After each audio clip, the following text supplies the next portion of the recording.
안녕하세요. 맹경재 목사입니다. 네, 안녕하세요. 오늘도 안성희 소장님과 함께하겠습니다. 소장님 안녕하세요. 네, 안녕하세요, 목사님. 오늘 소장님이 해주실 말씀을 제가 미리 원고를 봤습니다.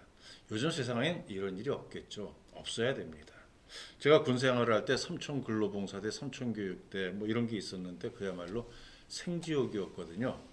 성경에 기록된 어떤 고난도 그보다는 나을 것 같을 정도로 극심한 고난이었습니다. 근데 소장님께서 중독을 벗어나기 위해서 겪었던 고난은요, 과히 상상을 불허합니다. 그렇게라도 중독이 회복될 수 있다면 다행이겠지만 사실 그렇게 비인간적인 방법은 효과적인 방법은 아닐 것 같습니다. 그런 상황을 겪어내신 소장님이 하나님의 말씀과 경험을 바탕으로 만들어낸 이 회복과 치유의 커리큘럼이야말로 훨씬 더 효과적일 것이라는 그러한 믿음으로요. 오늘도 소장님의 말씀을 함께 듣겠습니다. 네, 말씀해 주시죠. 네, 시작하겠습니다. 네, 제가 끌려간 곳은 마포의 한 병원이었습니다. 우리는 그것을 정신병원이라고 알고 있었으나 나중에 사실은 가정의학과 의원이었습니다. 의료법에 의하면 대한민국에서는 의사 면허만 있으면 19병상의 정신질환 환자 격리치료가 가능합니다. 정신의학과 전문의의 경우에는 60병상까지 치료할 수 있습니다. 그래 이게 모순돼가지고 즉 산부인과 의사든 뭐 정형외과 의사든 피부과 의사든 하여튼 의사 면허만 있으면 무조건 정신질환자, 알코올독자도 정신질환으로 취급을 하거든요. 19병상까지 치료가 가능하다는 겁니다. 그래 의아해가지고 의사협회에다 문의를 했더니 현재까지 이런 제도는 존속되고 있습니다. 법 개정이 이루어지지 않았대요. 미국의 경우에는 정신의학과 전문의를 할지라도 2년 과정의 커리큘럼을 이수해야만 알코올독 치료가 가능하다고 합니다. 끌려갔습니다. 왜 끌려갔다고 그랬느냐? 어느 환자치고 병원에 자발적으로 들어간 환자는 아무도 없습니다. 그래서 강제로 끌려갔기 때문에 끌려갔다고 그랬습니다. 이렇게 끌려가가지고 구급차에서 내려진 저는 병원 2층으로 올려졌습니다. 육중한 철문이 끼익 하고 열리고 거세게 등을 떠밀려 병실로 들어갑니다. 철문이 철컥하고 닫힐 때 심장이 쿵 하고 내려앉는 것만 같습니다. 눈앞에 넓지 않은 로비가 나타나고 그곳에는 30여 명 가까운 환자들이 줄지어 앉아 소위 집단치료 프로그램을 진행하고 있었습니다. 로비에 엮인 복도가 나타나고 복도 좌우에 각각 3개의 병실이 줄줄이 붙어 있었습니다. 나는 그중 우측 첫 번째 방 회복실로 끌려 들어갔습니다. 그곳에서 극심한 금단, 이걸 의학적으로 진전선망증이라고 그러죠. 금단의 고통과 함께 알코올 중독과의 전면 전쟁이 시작됐습니다. 금단 증상은요, 체내에 들어온 알코올이 간에서 분해되어 빠져나가고 약 24시간이면 다 빠져나갑니다. 빠져나가고 알코올이 전혀 없는 상태가 됩니다. 그때 약 24시간에서 72시간 사이에 나타납니다.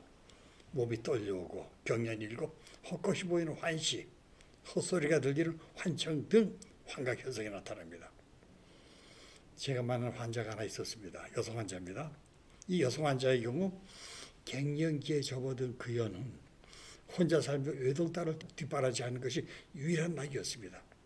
딸이 출근하고 나면 동네 사랑방에 모여 10원짜리 고스톱을 칩니다. 딴 사람이 포차 막걸리를 삽니다. 이 막걸리를 마시며 종일 소일을 했습니다. 그리고 갱년기 장애로 불면증에 시달리던 그녀는 술에 의존하여 잠을 청하곤 했습니다. 여기서 이제 문제가 발생합니다. 딸이 퇴근 시간에 맞추어 반찬거리를 사러 시장에 가던 그녀가 길에서 중학생이 타고 오던 자전거와 충돌합니다. 다리가 부러졌습니다. 정형외과에 실려간 그녀는 다리 골절사 진단을 받고 깁스를 합니다. 다리에 깁스를 하고 치료를 시작한 그녀는 이틀이 지나 심한 금단 증상을 보기 시작합니다. 사망한 남편이 자식을 부른다고 헛소리하는가 하면 맹견이 자기를 공격한다고 비명을 질러 병실 환자들을 괴롭혔습니다. 이런 그녀를 지켜본 정형외과 의사는 조현병, 즉 정신분열증이죠. 조현병 진단을 내리고 정신과로 이송을 했습니다. 경험 없는 의사들이 이런 심한 금단 증상을 조현병으로 오인하기도 합니다. 저는 극심한 금단에 시달렸습니다. 다른 환자들이 경우 보통 2, 3일이면 끝나고 길어야 일주일 정도 금단을 하는데 저는 약 2개월의 회복 기간이 필요했습니다. 손이 떨려 밥을 제대로 먹을 수 없었고 환시환청에 시달렸습니다. 글씨도 쓸 수 없었습니다. 글씨 쓰려고 펜을 잡으면 그냥 지렁이 기어간 것처럼 꼬불꼬불해서 나도 읽을 수가 없었습니다. 회복실 침상에 누워서 있으면 헛것이 보이고 헛소리가 들리기 시작합니다. 병실 출입문 쪽에 사리문이 나타나고 그 사리문 밖에서 어린 제 아들이 아빠 어서 오라고 부릅니다. 몸 상태가 엉망인 저는 아들의 부름에 따라 병실 입구로 비틀거리고 나가려고 안간힘을 씁니다. 그럴 때마다 회복실을 지키는 환자 중 선발된 봉사자가 저를 강하게 제지합니다. 집단 프로그램을 하는 모습이 저에게는 사교 집단의 예배 행위로 보여 그것을 제지하려고 하다가 엄한 제의를 받습니다. 환청 환시에 딸리며 병실을 나가려는 저를 환자들은 장난까지 치고 합니다. 병실은 오래된 일본식 2층 건물이었는데 바람벽 아래 그 창 아래 벽장이 설치되어 있었습니다. 그곳에서 밖으로 나가는 출입문이 있다고 저를 속여 들어가게 합니다. 제가 그 말에 속여 벽장 속으로 들어가면 문을 걸어 잠굽니다. 그렇게 저를 괴롭힙니다. 저는 사람 살리라고 본능적으로 비명을 지릅니다. 그럴 때마다 환자들은 손뼉을 치며 깔깔대고 웃습니다. 극심한 스트레스 속의 병실 상황에서 그런 저는 놀림감이 되어 그들의 유일한 즐거움이 되었을 겁니다. 손떨림이 멈춥니다. 그리고 수면 유도리 없이 잠이 쏟아져야 신체적 회복이 이루어집니다. 정상적인 병원에서는 이런 회복기를 대략 2개월 정도로 잡습니다. 그런데 저는 이 병원의 규정에 따라 고작 일주 정도가 지나자 교육장으로 끌려나갑니다. 치료 교육 내용은 암기 위주였습니다. 미국 유니언 신학대학 레이놀드 네이버라는 교수가 봉정한 평안함을 청하는 기도문, 또 AA의 12단계와 12전통, 그리고 빅북이라고 불리는 익명의 알코올 중독자들. 왜 빅북이라고 부르나 하면요. 빅북하면 아마 목사님, 빅북하면 교회에서 성경이라고 얘기하죠. 위대한 책이라고. 근데 이 사람들은 이 익명의 알코올 중독자들이라는 책을 성경 다음으로 중독자에게 성경 구실하는 책이다 해서 빅북이라는 이명으로 불리거든요. 그 책 중 몇 페이지를 암송하는 것이었습니다. 알코올의 과다 사용으로 뇌세포의 손상이 심한 알코올 중독자들의 기억력 회복에 암기는 도움이 되고 또 세계적으로 검증받은 AA의 회복 프로그램을 인식시키는 것은 치료에 큰 도움이 됩니다. 그러나 그 방법에 문제가 많았습니다. AA는 1935년 미국 오하이오주 아크론이라는 조그만 소도시에서 시작됐습니다. 회복이 불가능하다고 병원도 치료를 포기한 두 환자, 빌 윌슨과 밥 스미스. 빌 윌슨은 거래 중개인을 하는 사람이거든요. 밥 스미스는 외과 의사였습니다. 이 두 사람 위에 설립된 자조 모임입니다. 이 모임을 통해 많은 중독자들이 회복이 되자 미국은 물론 전 세계로 확산이 됩니다. 1995년 판 빅북 그 익명의 알코올 중독자 그 책에 의하면 1995년에 전 세계에 145개국에 보급되었다고 합니다. 우리나라도 거의 모든 도시에서 이 모임이 이루어지고 있습니다. 그러나 자조 모임에 사용되는 프로그램을 정신병원에서 치료 매뉴얼로 사용하며 잘못 운영하여 많은 부작용을 일으킵니다. 암기에 비중을 두다 보니 암기 성과에 따라 교육장 좌석 배치도 달라지고 이에 따라 환자의 지위도 달라집니다. 그리고 가장 중점적인 프로그램이 경험담 발표였습니다. A 회원들은 경험담을 먹고 사는 사람들이라고 합니다. A 모임에 가면 서로 앞다투어 지난날이 마시던 시절에 비참했던 얘기를 숨김없이 고백을 합니다. 그리고 그들은 단주를 합니다. 이런 모습에 큰 감동을 받습니다.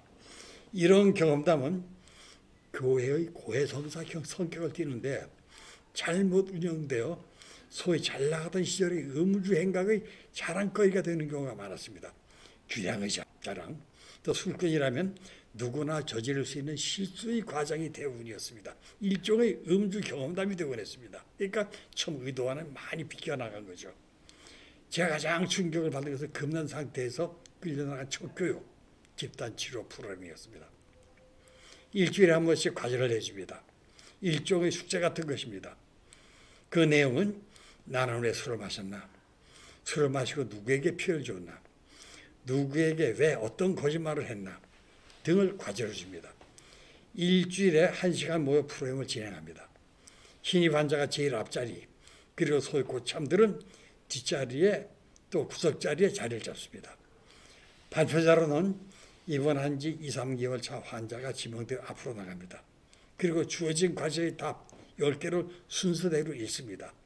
10개의 답은 의무적으로 써야 합니다. 없으면 만들어서라도 써야 됩니다. 그리고 질문이 시작됩니다. 다들 술이라면 그들 말대로 동대표, 시대표쯤 되는 환자들이라 거짓말을 이래 들동해납니다. 그럴 때면 욕설이 난무하고 휘퍼짝이 날아다니고 진짜 살벌한 질문의 공격이 계속됩니다. 마치 국회 인사청문회와도 같고 북한의 인민재판과도 같은 모습이었습니다. 그리고 더 고통스러운 것은 소위 말하는 병원 군기였습니다. 군대 내부반의 군기보다 더 엄했습니다. 물론 술로 인해 무질서한 생활을 해온 환자들이었으나 그들의 인권은 보호되어야 함에도 불구하고 그것이 실종된 상태였습니다. 하루 1시간이라도 먼저 입원한 환자가 선임입니다. 그들은 선임을 내서 아버지 뻘되는 환자에게도 반말은 물론 심한 욕설까지도 서슴지 않았습니다.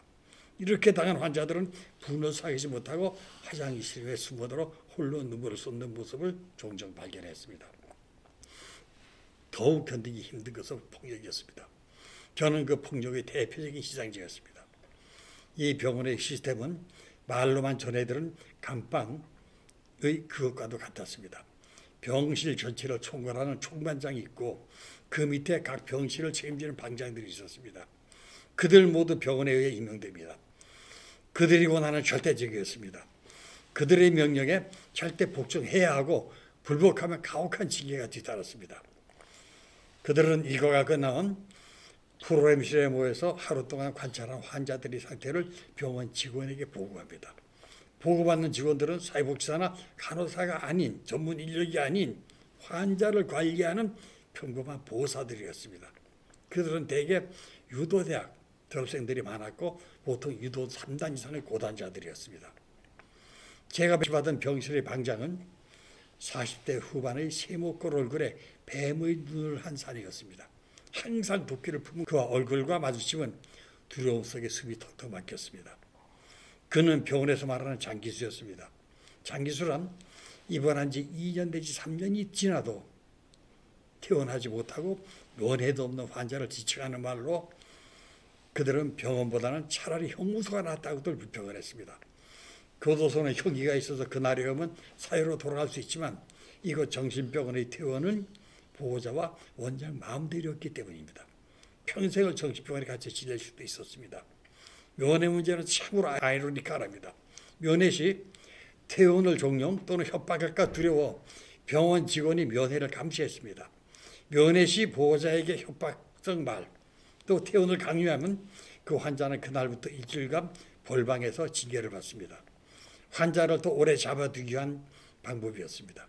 어떤 환자는 보호자에게 퇴원을 요구하고 스스로 벌방에 들어가 징계를 자청하는 경우도 있었습니다. 그런데 병원에 면회 가는 사람이 있습니까? 병원에서 치료받은 환자에게 문병을 하지 면회를 하지 않습니다. 죄를 짓고 수형을 위해 교도소에 갇힌 범죄자는 문병이 아닌 면회를 갑니다. 왜 이런 얘기를 하는가 하면 알코올 중독자들은 환자가 아닌 범죄자 취급을 은연중에 받고 있다는 사실을 이런 곳에서 알 수 있습니다. 지금은 정신보건복지법이 개정되어 환자 본인이 원하지 않는 한 3개월 그리고 1차에 한해서 3개월 늦장할 수 있으나 그 당시에는 퇴원 기약이 없는 무기수신제였습니다. 이런 스트레스와 가족에 대한 분노를 풀 길이 없는 고참들 중 어떤 환자들은 후배들의 괴롭힘으로 자신을 달래려는 것 같았습니다. 그 대표적인 사람이 제 병실의 방장이었습니다. 몇 년 전 방송된 열혈사제라는 드라마가 있었습니다. 그 드라마를 볼 때 저는 옛날 제 생각이 났습니다. 그 드라마에 조지평 육배가 나오고 중앙아시아 어느 왕국의 국왕 경호원 출신인 중국 음식점 음식 배달원이 등장을 합니다. 그는 우리말이 서툴고 어눌합니다. 그런 그는 조폭에게 놀림감이 됩니다. 그 조폭은 그 외국인 노동자 배달원을 만날 때마다 잡아세우고 강장 공장 공장장은 강공장장이고 하는 식의 그 말을 시킵니다. 따라하라고 강요합니다. 당연히 우리말에서 어떤 배달원은 더듬거립니다. 그럴 때마다 그것도 못한다고 매질을 합니다. 제가 바로 그런 꼴을 당했습니다. 그 병원에서는 A 방식으로 본인의 실명을 숨기고 익명을 사용했습니다. 자신의 출신지에 따라 이름이 붙여집니다. 서울 종로에서 왔으면 종로김, 대구에서 왔으면 대구박 등으로 불립니다. 그는 화곡동 출신인지 화곡조라고 불렸습니다. 그는 무료할 때마다 저를 병심 침상에 불러앉히고 대답을 강요했습니다. 나는 알코올 중독자 화곡조 또라이다. 내가 누구지? 이걸 따라해야 됩니다. 금단 상태에서 두려움에 떨고 있던 저는 그 말을 차마 따라할 수 없었습니다. 감히 절대 권한을 가진 방장을 욕설에 가까운 또라이라고 부르라니. 당시 병원에서 알코올 중독자와 정신질환자를 철저히 구분했습니다. 정신질환 치고는 큰 모욕이었습니다. 금단 상태였고 두려움에 떨고 있던 저는 당연히 더듬거리며 그 말을 따라하지 못합니다. 그럴 때마다 그는 베개로 저를 후려칩니다. 저는 그 충격에 뒤로 벌렁벌렁 나가떨어졌습니다.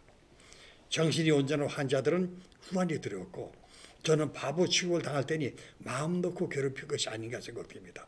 그 방장이 두려워 아무도 그를 제지하지 못했습니다. 유도 고단자들로 구성된 보호사들의 폭력도 간과할 수 없었습니다. 그들은 환자의 난동을 제압하고 병원의 질서를 유지하는 등 환자 관리가 주 업무였으며 반항적인 환자 제압에 그들의 유도 기술을 사용했습니다. 가끔 잘못을 저질러 그들에게 끌려간 환자의 비명이 병실 전체에 울려 퍼지기도 했습니다. 그럴 때마다 병실은 공포에 휩싸였습니다. 원장에게 치료받은 기억은 거의 없습니다. 개별 상담은 전혀 없었고 일주일에 2, 3회 회진이 전부였습니다.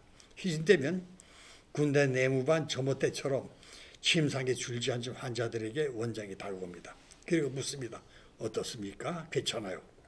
환자들의 대답은 모두 한결같습니다. 똑같습니다. 예, 괜찮습니다. 어느 누구도 불평하거나 아프다고 말하지 않습니다. 정신병원에서 아프다고 하면 안 됩니다. 아프다면 병원이니까 치료한다고 더 잡아놓을 것 같아서 죽어도 아프면 안 됩니다. 반대로 그 당시에 유행하던 금주 기도원에서는 아프지 않아도 아파야 합니다. 병을 만들어야 합니다. 그것이 치료기간이 아니니까 치료를 위해 외부의 병원으로 유진을 가면 탈출의 기회를 만들 수 있으니 없는 병이라도 만들어야 합니다. 똑같은 날의 반복이었습니다. 암기하고 술 마시던 지난날의 경험담을 마치 음주 영웅담처럼 늘어놓고 발표 시간에 임의재판을 하고 이렇게 한 달이 경과하던 어느 날 큰 사건이 터집니다. 집단 탈출 사건입니다.